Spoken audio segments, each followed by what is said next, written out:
And today we'll be discussing the third and final part about Reconstruction. And I just wanted to say another thank you to the Mississippi Humanities Council for their support of this event, and the Mississippi Library Commission, as well as MDAH as always, and the Margaret Walker Center for all your support as well. I also want to announce our next book club, which will be starting on September 28th. We'll be moving to Monday at noon. We'll be reading The Golden Apples by Eudora Welty. It's her short story collection published in 1949. It's a collection of interlocked stories, and it's one of her most beloved short story collections. So Dr. Suzanne Mars will be leading that discussion, and there'll be more details to follow. We're very excited. But without further ado, I will hand it back over to Dr. Robby Luckett for our discussion today. Thanks, Lauren. It's good to be back with you guys for our third and final round of discussing Margaret Walker and Jubilee. I've been grateful for this opportunity. Thanks also to the Humanities Council. They do excellent work throughout our state, and always grateful for their support. So as we've done the last couple of weeks, I'd like to begin with just a little bit of kind of talking about Margaret herself and the work she was doing. Really, the first week we kind of focused on her life up through coming to Jackson and Jackson State in 1949. Last week we talked more about her life from her arrival in Jackson in 1949 up through the publication of Jubilee in 1966. And I'd like to talk a little bit here at the outset about the things Margaret was up to and doing post 1966.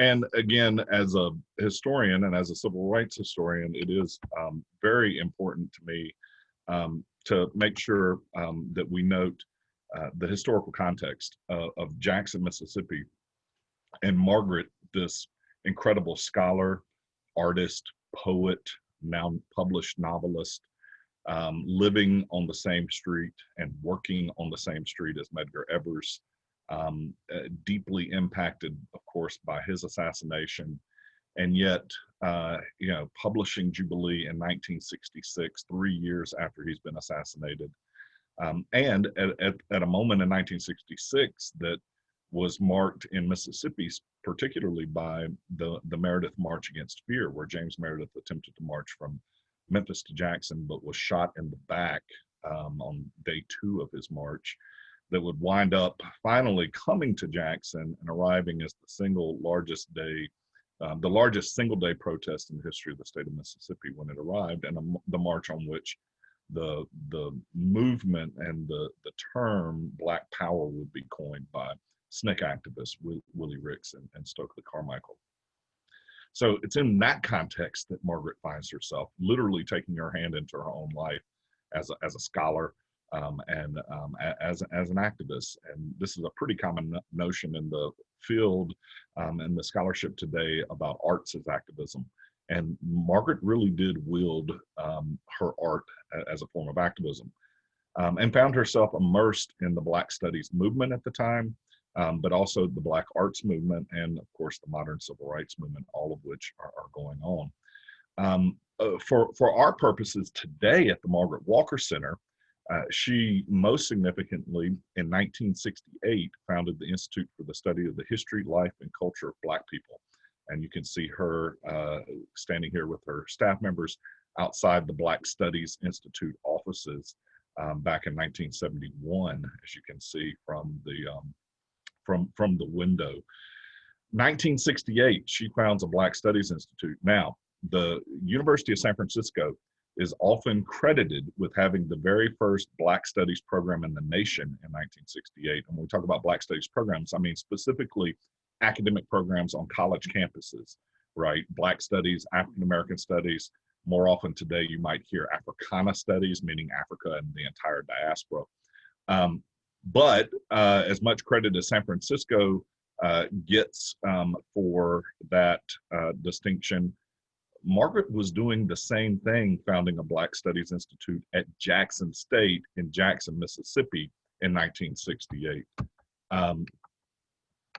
And I would just argue that, and Ms. Stewart, our archivist at the center, has noted in the chat, she has identified the other women who are in this picture with Margaret. I would just note, Jackson, Mississippi in 1968 was very different than San Francisco in 1968, right? And just gives you another sense of appreciation for what Margaret was willing to do and stand for. And, you know, 1968 is also particularly infamous in, I think, most of our minds for, of course, the assassination of Dr. Martin Luther King in Memphis. And here's another image of the staff. I don't know if Dr. Doris Derby is on the call yet today or not. She was last week, and I mentioned that she was on the staff around this period as well. Dr. Derby was a really well-known SNCC activist who was in Mississippi for 10 years. That is Hey, Dr. Derby, good to hear from you. There's Dr. Derby right behind Dr. Margaret Walker Alexander with the rest of the Institute staff. I mentioned I would see if I could dig up this photo and share with you guys. Dr. Derby, also saw a wonderful picture of you this week that you sent out at the 1963 March on Washington. I love that picture and all the incredible people who were in it as well. So thank you. Yeah, so the work of the Institute staff, of course, 1968 again being the year that Dr. King is assassinated on April 4th. This is from Margaret Walker's journals. She kept a personal diary for 60 plus years. It's roughly 13,000 handwritten pages, all of which are in our collections at the Margaret Walker Center, almost all of which are digitized as well. If you're on our listserv, we send out blasts fairly regularly where we select items from Margaret's collections that have been digitized, most often her journals and journal entries. And this is her journal entry from the night that she found out that Dr. King was assassinated, which you can kind of read there at the bottom. Of course, his assassination happens just a few hours north of here in Memphis. And it's that year that Margaret is founding a Black Studies Institute. And 9 months later, after Dr. King's assassination, Margaret is going to host a Martin Luther King birthday convocation at Jackson State in January of 1969. That was one of the first MLK birthday ceremonies and events anywhere in the nation. And she is doing that in January 1969 in Jackson, Mississippi. And we are continuing that tradition 50 plus years into it to this day. And she really was at the forefront of MLK Day being a national holiday for all of us to recognize. That's not the only tragedy, of course, that she witnessed in and around this area. I would be remiss if I did not note that this year marks the 50th commemoration of the Gibbs-Green tragedy at Jackson State and the police shootings when city police and highway patrol marched on our campus, accompanied by the Thompson tank, the tank bought by the segregationist Mayor Allen Thompson. It's a fully armored personnel carrier. He bought it ahead of Freedom Summer in 1964 and what he called the coming, quote, invasion of civil rights activists that were coming to Mississippi. There was nothing going on campus when the police and highway patrolmen opened fire in the middle of the night. There had been a series of civil rights protests. I don't want to go too deep into the history of Gibbs-Green, but 2 young men were killed. Phillip Gibbs, a JSU junior political science major, who you see here, who was married. His young widow, Dale Gibbs, unbeknownst to both of them at the time of his assassination, was pregnant with their second child, Demetrius, who would end up going to Jackson State, graduating from Jackson State. The second young person who was killed, James Earl Green, who was a senior at nearby Jim Hill High School, walking home from work that night. He was actually murdered on the opposite side of the street from the women's dorm. So they fired at the women's dorm. The police claimed there was a sniper on the 4th floor of the women's dormitory, which was a lie. And it's been completely disproven. And they didn't fire at where they claimed the supposed sniper was, but they did fire in the complete opposite direction, murdering James Green. A dozen others were shot that night, and of course, dozens upon dozens were injured in the the melee and the chaos that ensued, the flying brick, debris, glass, as roughly more than 400 rounds of ammunition were fired in 28 seconds into the women's dorm. And Margaret Alexander Hall, which is not very far from where I am right now here at Jackson State. The image here of the protests that would happen and ensue in the days after the Jackson State shootings. No one was ever arrested or convicted. If you're interested, you can, let's see here, I was gonna add to the chat. If you're interested, you can see some of the work we've done around the Gibbs-Green 50th online. Of course, much of what we were doing had to be moved virtually, and I would encourage you, I just added that to the chat, to check out that link to learn some more. And Margaret's going to write at length in her journals about Gibbs-Green and that moment as well. And I would note where we are today, this moment in time, is nothing new in terms of social justice movements. George Floyd, the Blake shootings that just happened this week. This is a systemic part of American history that has come back time and time again. But again, something that we could talk much more about beyond Margaret Walker's Jubilee. Not long after the Jackson State shootings, Margaret will host a series of conferences, not the least of which was the National Evaluative Conference on Black Studies, when she hosted amongst others, the famed, some really remarkable scholars, including some famed sociologists, St. Clair Drake, who wrote with Horace Caton, Black Metropolis, about the city of Chicago. And then in 1973, the Phillis Wheatley Poetry Festival, which celebrated the bicentennial of Phillis Wheatley's book of poetry, poems on various subjects, religious and moral. And Margaret invited 30 of the leading Black female writers of the day to Jackson State. And they almost all came, and we have just beautiful images of the Phillis Wheatley Poetry Festival in our collection here at the center. There's Nikki Giovanni with the Tougaloo Choir singing behind her. I love this picture of Nikki and these young people singing behind her. Nikki's been a good friend to the center, and you would note that if you've got, managed to turn off my video somehow, I'll try and start that again. If you've got the 50th anniversary edition of Jubilee, you'll notice that Nikki Giovanni wrote the foreword. I hope you've read that. It's a pretty powerful one and adds quite a lot. We were very excited that she agreed to do that for us. And this is her here at Jackson State at the Margaret Walker Center, Nikki Giovanni, on our Toni Morrison Bench by the Road, sponsored by the Toni Morrison Society, which we installed here in honor of Margaret Walker's centennial in 2015. And like I said, Nikki's just been a great friend. There were just incredible women who came to the Phillis Wheatley Poetry Festival, though. Paula Giddings and Alice Walker, seen here on campus in 1973. Mari Evans, Sonia Sanchez, and June Jordan. That's Margaret with the hat pointing in this picture. Another great, just wonderful picture from the Phillis Wheatley Poetry Festival. And then, I don't know if I mentioned this to you when we talked about Margaret's experience in graduate school at the University of Iowa Writers Workshop, but when she got there to do her master's, which her thesis would be the book of poetry for my people, her roommate in 1939 would be a young MFA student named Elizabeth Catlett, who became one of the great American artists of the 20th century. And when the Phillis Wheatley Poetry Festival happened, Margaret commissioned Catlett to produce a bust of Phillis Wheatley, which is seen here, both at the Phillis Wheatley Poetry Festival in 1973 and a more current picture of it that I took in the JSU library, where it is currently in secured storage, but we hope to have it out as part of an exhibit we're working on about Margaret and her time at Jackson State and all that she did and accomplished in her life. She would go on to continue publishing lots of essays in particular, and mentoring incredible people.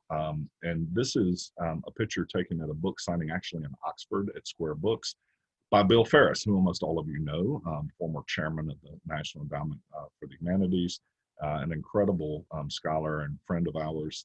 What most people don't know is that Bill Ferris began his academic career at Jackson State, and he lived in Jackson on the same street as Margaret. He lived on Guine Street.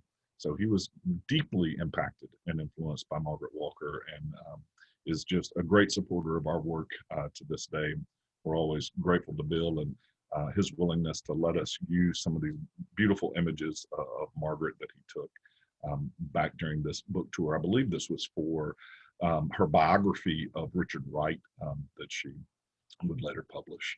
And of course, there's Eudora Welty as well. We mentioned, right, that when Margaret comes to Jackson in 1949, being as segregated of a world it was, even though they lived exactly 4 miles apart, they would not really know each other or meet each other until later in life. Segregation kept them separate. Margaret was not welcome really in Belhaven, right? And so, but they would become friends. They would go on a kind of a speaking circuit together. They referred to it as their sister act. And there's, you know, just some really wonderful, warm moments that they would have together over the years, including this remarkable night that some of you were around for in Jackson when Eudora Welty, Thalia, and Margaret Walker were all honored. This is close to the end of Margaret's life when this image is taken. There are also beautiful images from them getting together around these events, particularly in Eudora's house. There's a wonderful picture of Margaret sitting in Eudora's chair there at the house. So Margaret would stay here at Jackson State until she retired in 1979. She lived in Jackson for the rest of her life until she passed away in 1998. Nikki Giovanni would describe her as the most famous woman nobody knows, which is a fairly, I think, apt, although we're trying to correct that description of her. I love this picture from the 1971 Langston Hughes Festival. As you know, from our previous discussions, Langston was Margaret's personal mentor, helped get her first piece published when she was just 18 years old in 1933 in the Crisis magazine for the NAACP, and W.B. Du Bois was her editor for that piece. But if you look at this picture closely, some of you will know many of the people in the picture. Standing directly behind Margaret is Toni Morrison. This is Toni Cade Bambara, James Baldwin, right, who has been kind of resurrected in our American consciousness in recent years. I'm currently about halfway through Eddie Glaude's book, Begin Again, about Baldwin and an analysis of Baldwin in today's times. Highly recommend it. Ruby Dee, the great actress and activist, her husband, Ossie Davis, here, another actor named Roscoe Brown. This is just a who's who of Black America in 1971, all standing around Margaret, you know, like she's the Queen of England. And I just, you can tell how much love and respect they have for this woman. And she very directly and intentionally mentored people like that. And so we're very proud of being her direct legacy at Jackson State at the Margaret Walker Center. One more image by Bill Ferris, again at Square Books. When she retired in 1979, we would become named for Margaret and continue her legacy today as a Black Studies Institute, a research center, an archive, a museum, and engaged, I think, as many of you know, in all kinds of public programming throughout our community, and are really grateful for our founder. All right, so with that, I'm going to back out here and come back to you guys. Robby, congratulations. I mean, applause to you. That was a wonderful history that you just gave us. Well, thanks, Alec. I appreciate that. Questions or anything you're interested in knowing about kind of that legacy, the work we do today, I would encourage you to follow us. You can follow us on Facebook, Twitter, Instagram. You can join for the Margaret Walker Center listserv, learn more about things that we have going on, and engage the work that we do. We, you know, are grateful for all of you and the support that we have in this city and in this community. I see, Lynn, you have your hand raised.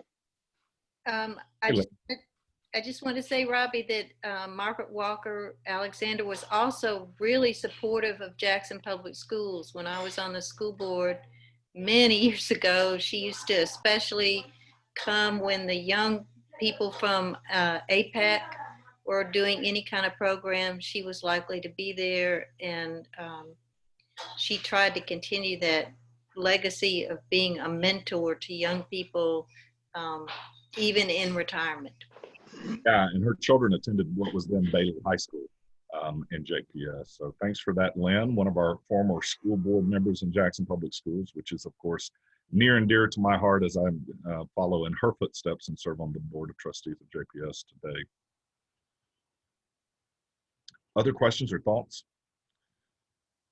So I hope all of this does lend itself to a better understanding of Jubilee and what Jubilee meant when it's published in 1966 in Jackson, Mississippi. This is a relatively revolutionary work to be published, and it's going to launch this genre of fiction of these what would call neo-slave narratives or neo-slave novels. And that would include Roots. We mentioned the fact that Margaret would sue Alex Haley for plagiarism in Roots, Toni Morrison's Beloved, and so many other great works that followed. But it's really the first of its kind to take the slave experience and express it through the eyes of enslaved people themselves, and particularly powerful, obviously, through the eyes of Black women, her very real mother, great-grandmother, and grandmother. I see a hand raised. Hey, it looks like. Lori.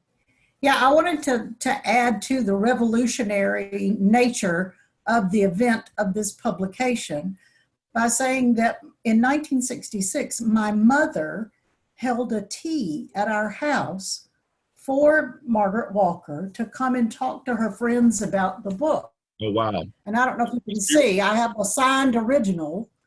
And now as an adult, I look back and I think our house could have been bombed in 1966. I mean, we live around the corner from the synagogue, you know? Right. So my mother was not alive. And the synagogue was bombed. Right. So what month did it come out? Do you know?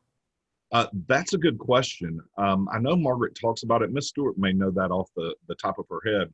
Interestingly, she writes in her journals when she finishes her dissertation, she actually, I believe it's the fact that she defends her dissertation, which is, of course, the Jubilee manuscript, exactly 100 years after the character Vyry was actually emancipated from slavery in 1863. And I mentioned this last time, she was at Iowa working on her dissertation when Medgar was assassinated in 1963. So she had left Jackson to travel up there and was not at home when the assassination happened. And so, yes, you're right, Lori, to host something like that in your house in Jackson in 1966. It's a pretty brave thing. And I'm noted last time as well, you know, Margaret faced sexism as well as racism. And the president at Jackson State at the time, Miss Stewart says fall of 1966 is when the book was released. The president of Jackson State at the time, Jacob Reddix, wouldn't allow Margaret to go on a book tour. He wouldn't give her any time off from Jackson State or any kind of leave to be able to even go out and promote the book. She did the best she could, where she could and when she could, but she just wasn't given that opportunity.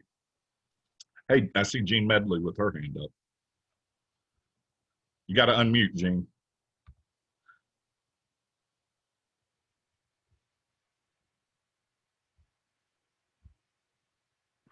Sorry, I'm sorry.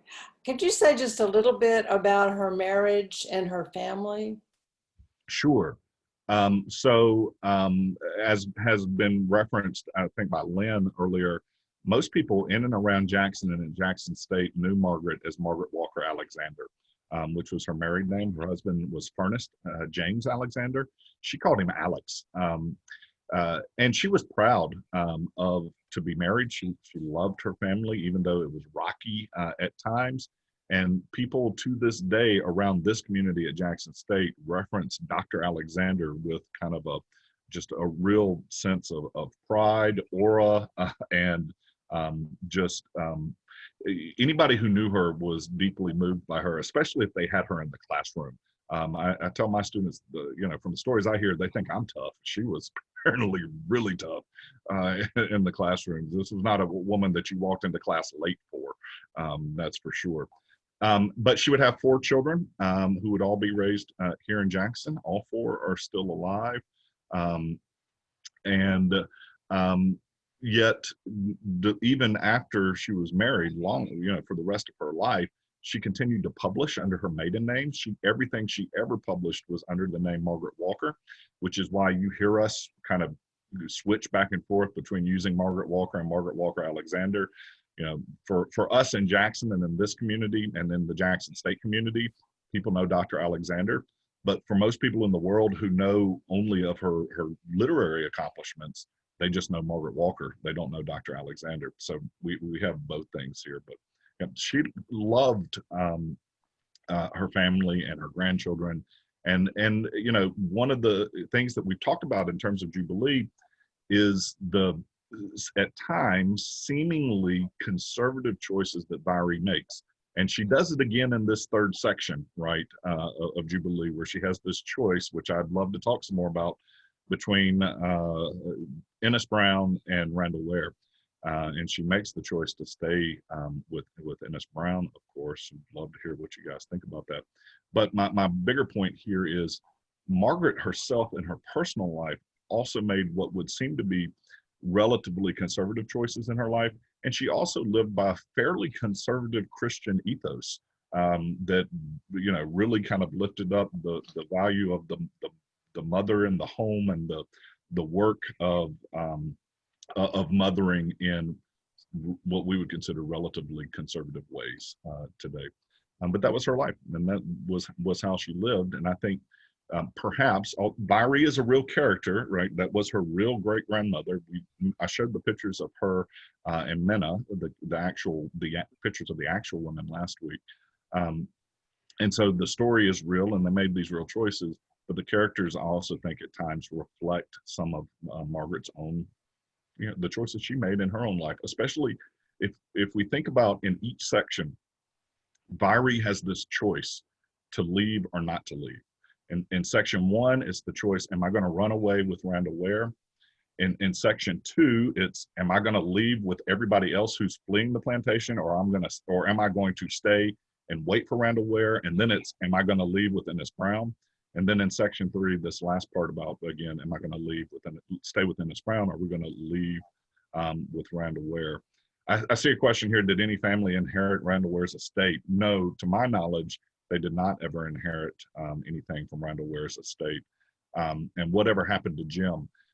Ms. Stewart can tell you that amongst other things in our collections are a couple of unpublished novels, one of which was supposed to follow the life of Jim and others post-Jubilee.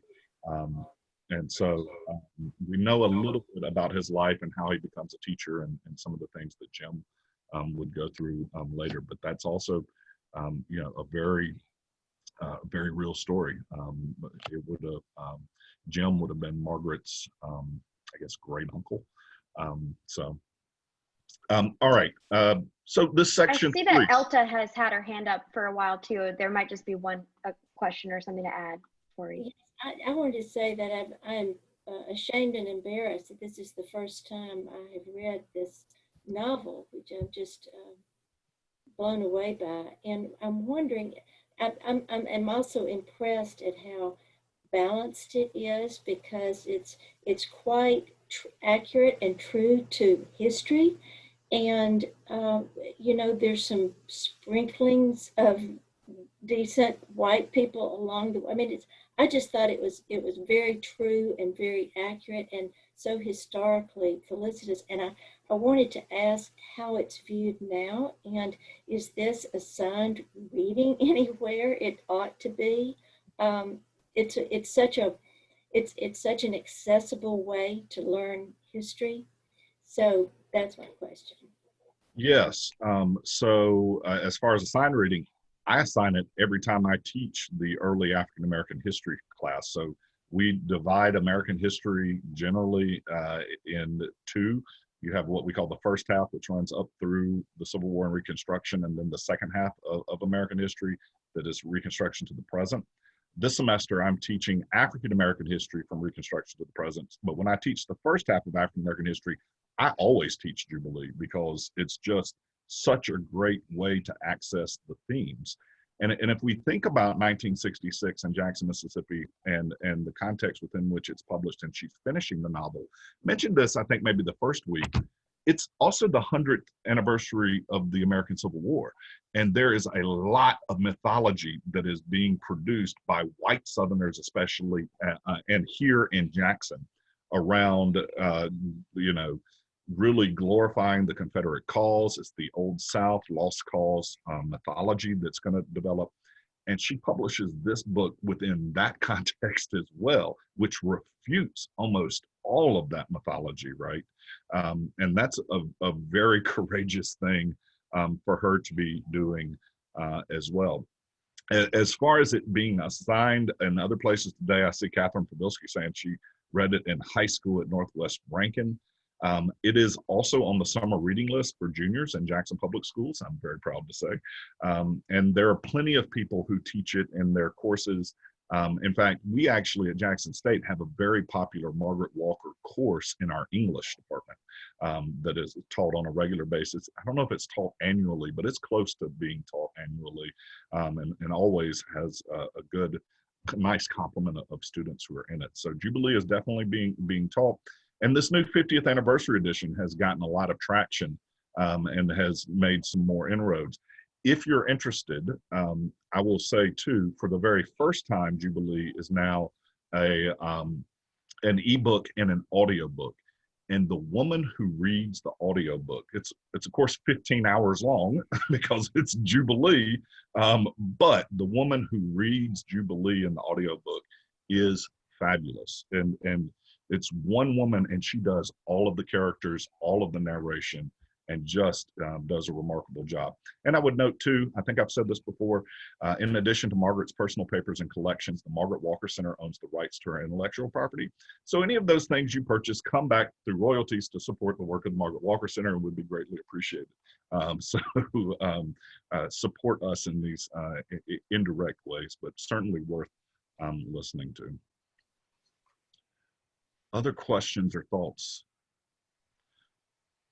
So I don't know if you noticed at the beginning of this third section, she titles it Reconstruction and Reaction. And I'm just kind of wondering initially what you guys think about why she calls it Reconstruction and Reaction, and who's reacting and what she means by that, or if anybody even noticed.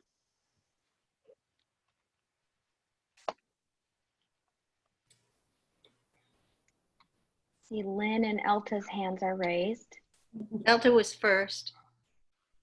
No, I just wanted to say this part about reaction made me think about what's happening today, because we have the same kinds of reactions to progress and to equality and to long overdue justice. And it quite frightens me to think about how the government that was in place withdrew and permitted that to happen.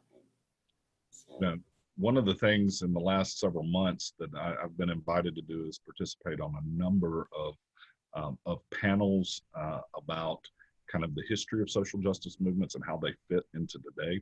And there's definitely a line of continuity from the past to the present. And one of the things that I try to emphasize is the complicity of the United States and the American government in perpetuating these systems of white supremacy and power. And it goes all the way back to the very beginning. And it's, there's this notion in the scholarship that that's the term is Southern exceptionalism, that somehow the South is the bad part of the country. And the rest of the country can blame the Deep South for being terrible and let the rest of the country off the hook.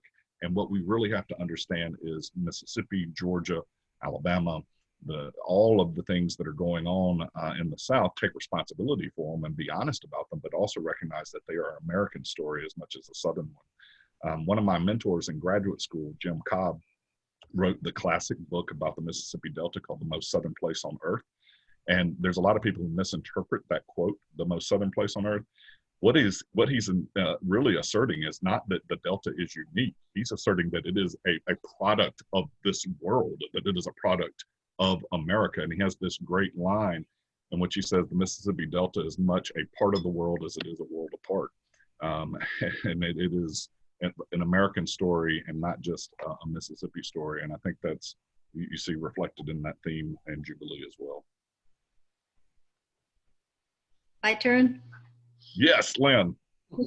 Well, I'm probably, because of the times we're in, I was really interested in Vyry's resilience and how she kept, how she survived all that had happened to her, especially the most horrific things that happened to her.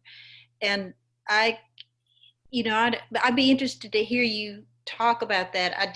I did see in of course, the last incident with Jim, when she goes into the forest and prays and tries to figure out how to go on. But I also kept seeing her looking for ways, and she successfully found them, that she could do something positive.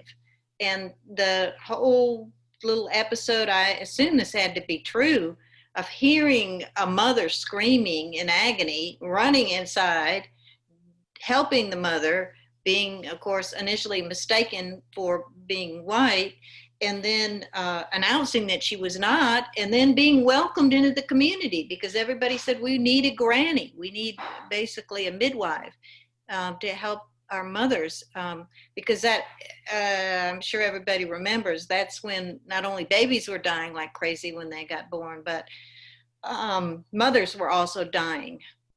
It was very risky to have a baby during those years, all of history up until just recent history. So I'd be interested in what everybody else thinks about that, and the role of resilience that makes, I think, the books even more powerful.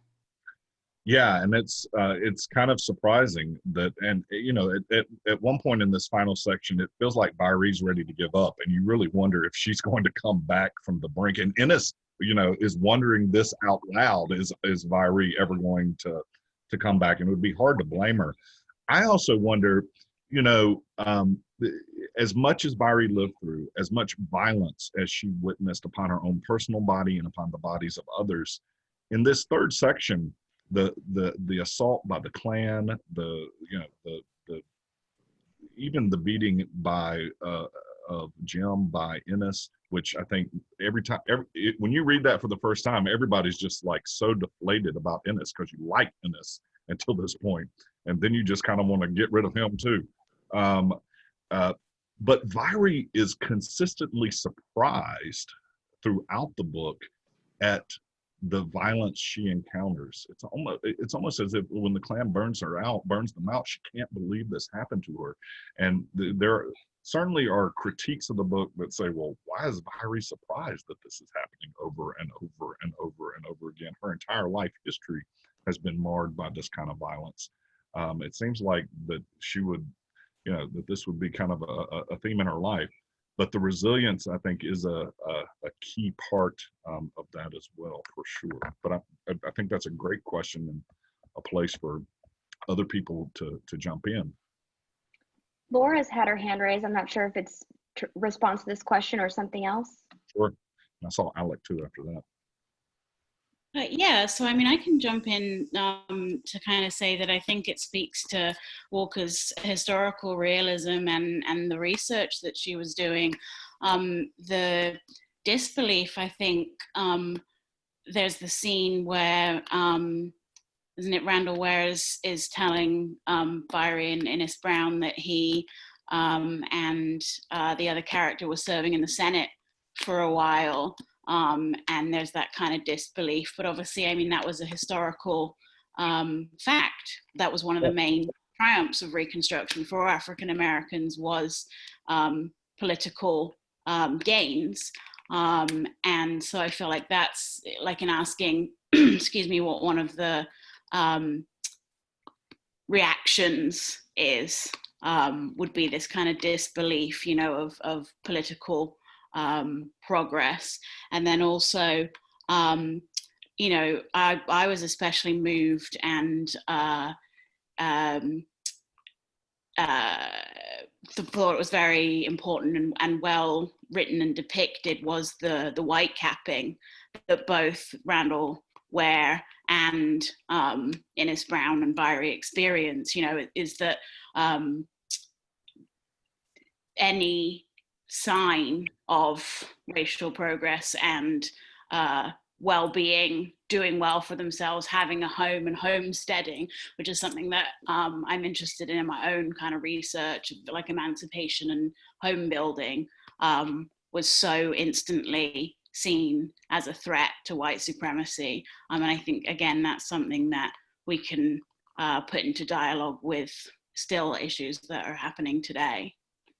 Yeah, and I'm glad you mentioned the violence that Randall Ware faced and what, you know, and to a certain extent, it sort of breaks Randall Ware, who seems like this unbreakable character as well. And he withdraws. And yes, he was a real person. He did attend the Constitutional Convention in Georgia that drafted the first radical Reconstruction Constitution in the state of Georgia, and he was this politician. So his name was Randall Ware, and he owned that smithy, and all of this was true.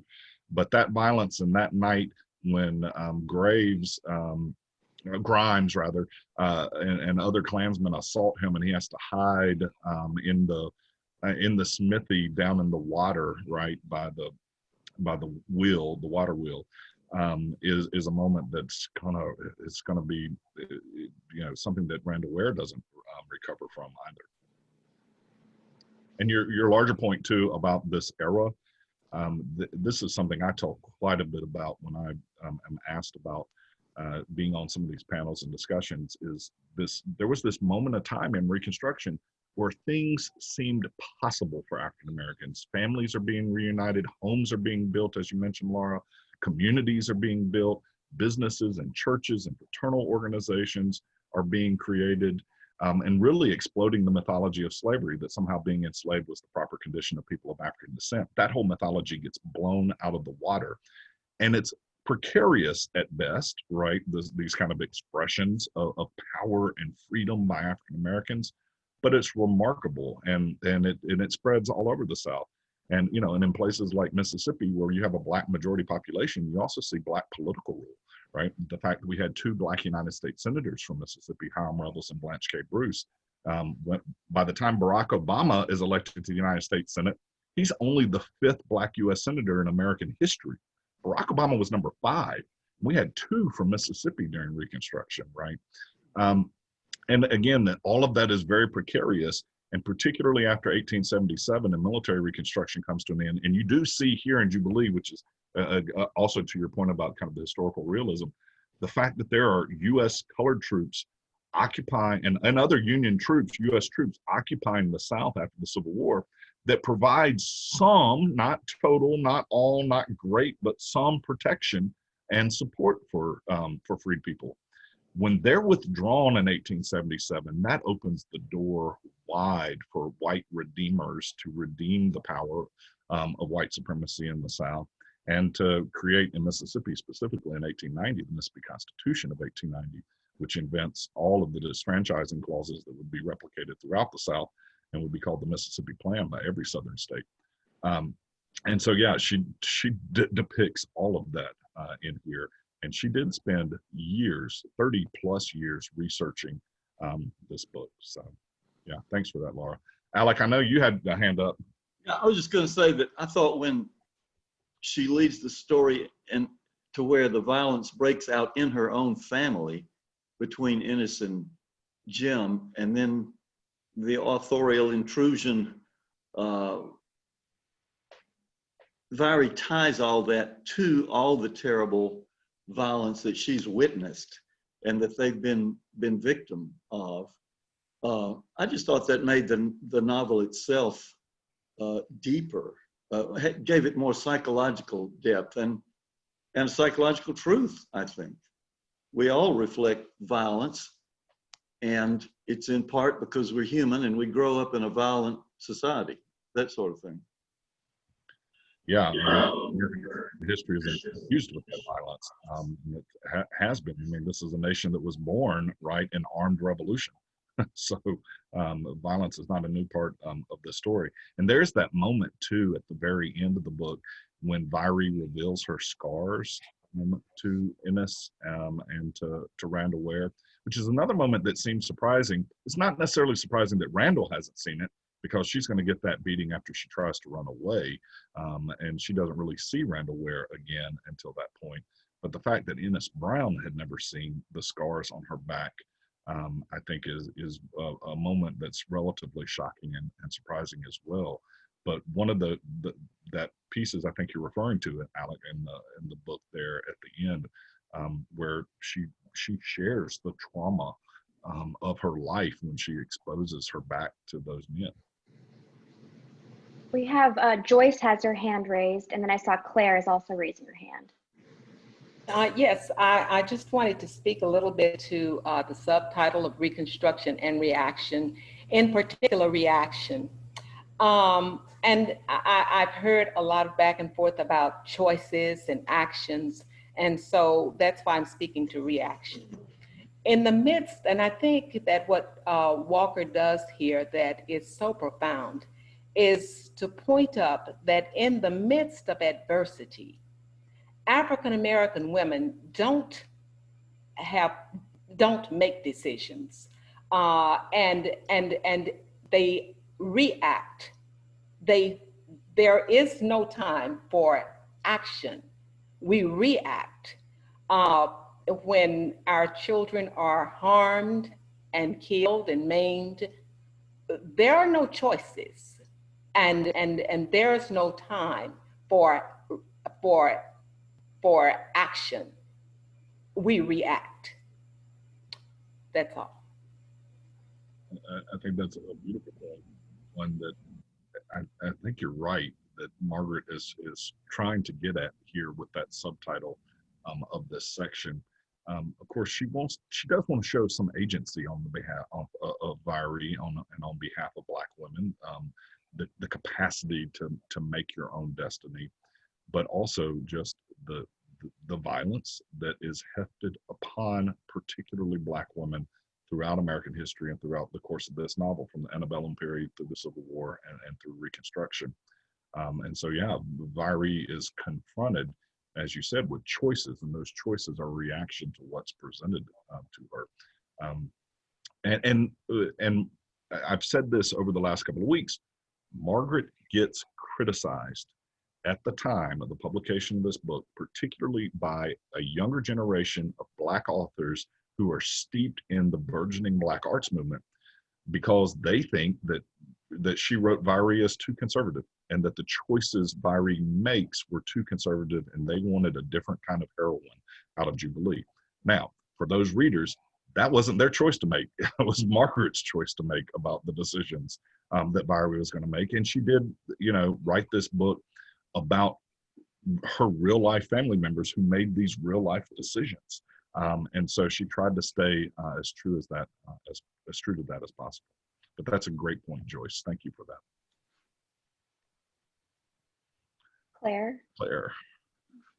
Something that really struck me through the third section of the book was the way that Vyry met all of the violence in her life with continuous kindness and generosity. So you see her, they come to the sharecropper home, and this white family is there in this home and is clearly starving. And she, without any kind of hesitation, pulls out her giant pot and cooks everyone a meal, right? Or, they're in this white community and she goes to the aid of the woman who's birthing a child. And I just thought that was such an intense and interesting way of writing that character, and probably based on true life, real life ways of responding to violence. And it really kind of resonated too with some of the things we see even today. Like I think about the Charleston massacre and the way that Black families responded to that with forgiveness, and just the complicated parts of all those things. It just really resonated with me, and interested in hearing more about how that was received too. Well, you know, the Vyry has this grace and is willing to give so much grace to people around her. I think some of that too is a survival instinct, right? Like if she's good to people, she has a better chance of surviving and supporting her kids and her family themselves, as opposed to, you know, and she's desperate to find some stability in a life, and she's obviously, and she says it over and over again, waiting, right? She doesn't let Ennis build that last house until they actually know that it's safe. And so, and she engages this community, and again, the real Vyry, which we saw last week, certainly could pass, and this issue of passing as a white woman is a key component of this last piece of the story. There were also, and Margaret interestingly writes this into Randall Ware, there was criticism of Vyry for acting white, right? And Randall Ware becomes this critic, pretty visceral critic of Vyry as basically being, you know, what would the term would be like an Uncle Tom as a woman, right? Being this Black woman who wants to act white so that she can get all these things. And that would sort of be the criticism from folks at that time, from critics when the book comes out particularly, who again see Vyry as not being as radical as they want her to be in that period in the late 60s. Robby, we have a really interesting comment in the chat from Laura talking about the scene where Vyry shows her scarred back. And I was reminded also of that scene in Beloved where her back is revealed, and how it's, you know, reminiscent of the famous photograph of the former slave with his back extremely scarred, and how Laura says that it's writing the women's experience back into enslavement through the neo-slave narrative. Was there some truth to that in Margaret Walker's thinking while writing that scene? Yes, but Margaret's writing this long before Beloved. Or right, yeah, true. And so 20 years before. Yeah, right, exactly. And so it very much though was obviously, right, Margaret's intention to write Black women as the central characters of this story, and they are throughout. All of the men are tangential to the larger narrative, and so she was very intent on doing that, and the women writers like Toni Morrison and others who come after Margaret learned so much from this. You know, I showed that picture earlier of Alice Walker on campus at Jackson State, and many of you probably know that Alice Walker lived for the better part of a decade here in Jackson, and she worked for Margaret. Alice Walker's first academic job was writer in residence at Jackson State, and worked very closely with Margaret Walker. And if you know much about Alice Walker's work around womanism, and particularly what Black women face in terms of racism and sexism and activism that is required, and it's all about these concepts today of what we talk about of intersectionality, right? I have posited that Alice Walker, you know, gets a significant part of that from, you know, at least some of it, maybe not all of it, from Margaret Walker and from being around Margaret. They are not related, by the way, but just being exposed to some of this work. And on just a side note, just this is anecdotal totally, Margaret hated the color purple, hated it, desperately hated it. But that's a totally separate story, which I think she hurt Alice Walker's feelings, talking about how much she disliked the color purple. So I see Peggy. I have two questions. First of all, and can you hear me? Yes. Okay, good. Did Hollywood ever contact Margaret about a movie or a TV series like Alex Haley's? That's the first question. And the second question is, we learned in an earlier session that Margaret's parents were well educated. Can that be traced step by step back to her to Vyry and I'm sorry, not Vyry, but to Minna and Jim getting to go to school, although as the book ends, they're going two different ways to school, but can that be specifically traced back to that? Definitely, and Minna is Margaret's grandmother. And so Margaret's father was a Jamaican immigrant who had a master's degree from Northwestern that he got in the 1920s. So Black Jamaican immigrant with a master's degree from Northwestern. This is a highly educated Black family for that era, right? And her mother was extremely well educated as well, and she's the one who's descended from Minna, right, directly. And Minna and Jim do get educated, and that is kind of passed down to them. I'm forgetting the first part of your question, Peggy. About Hollywood. Oh, Hollywood, yeah. Interestingly, some of you know there was an opera that was produced by Opera South that did play here in Jackson. I just will tell you guys too, Margaret didn't love the opera. But that's a different story also. But no, Hollywood did not come calling for Jubilee. But I will tell you guys, let you in on a couple of things. Again, we now, through the Margaret Walker Center, we own the rights to all of Margaret's intellectual property and to Jubilee. There is a brilliant composer, songwriter, musician, pianist in New York City named Randy Klein, who created what's called the Margaret Walker Song Cycle, where he got the musical rights to Margaret's poetry and created this just beautiful concert series. We actually had him perform it at Jackson State with the JSU Chorale and this beautiful, beautiful singer from New York. He's also now gotten the musical rights to Jubilee, and he's working on a musical for Jubilee. It's probably sort of more in the vein of an opera or operetta, but he is thick into the working on that in New York right now. And I do hear from Randy on a fairly regular basis about the progress that he's making on Jubilee as a musical. So that's kind of exciting that might be happening in New York. And we have had a couple of inquiries into people who would like the rights to make Jubilee a movie. We have not said yes yet. Frankly, we haven't gotten the right proposal. And I don't want to sign that over just because somebody asked. I want to make sure that we get the right people working on that project. I personally believe that will be something that we'll see happen.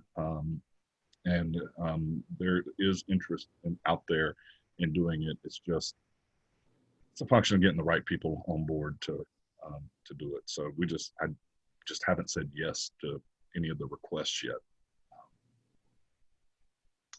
Robby, I think we might have time for one more comment, and Joyce has her hand raised. And mine is just a short comment about the class system among slaves. That Vyry was frowned upon during the Civil Rights Movement because of her position in that class system. She was a house worker. And of course, the only reason why she married Enos Brown was she had to leave. She preferred the freed person. So during the 60s, the house servant was seen in a very unkind light. Yeah, and that's a very real thing, especially at that time. And Ennis is very critical of Vyry at times for playing what he sees as this role of the house servant. And class is an important theme that we really haven't talked about, that I do mention. It's the questions I pose. And is an interesting part of this final chapter, especially with poor white people, and also with the status of sharecropping and sharecroppers. And one of the things that is historically accurate that you see here is that Margaret and Ennis, at least initially, willingly enter into sharecropping agreements because they think it's a good deal. And they think that they're going to be treated fairly and justly. And of course, that doesn't happen. And sharecroppers are going to be quickly defrauded, not just these two characters, but they will be defrauded of their fair share. But it's all part of this story of class that runs throughout the book, for sure. And, we didn't really get to it either, but perhaps as you guys think about more on this book about these choices Margaret made, about whether you think she should have stayed, gone with Randall Ware, if she should have stayed with Ennis, any number of these other themes that we can explore. Even in the 3 hours we've been together, we just don't have enough time to cover everything, but this has been great. Yeah, thank you so much, Dr. Luckett. And I do feel like we could have probably 10 more sessions and not get to everything in this book. But thank you, and to the Margaret Walker Center, thank you, and to everyone who has been participating. I've learned so much, and I'm sure all of you have too. So hope to see you back in about a month or so for our next round of the book club, and more details on that to come. So all of you are on the email list, and we'll receive all of our follow-up information. So thanks so much. Thanks Thanks, a lot. Robby. Thanks, everybody. Bye.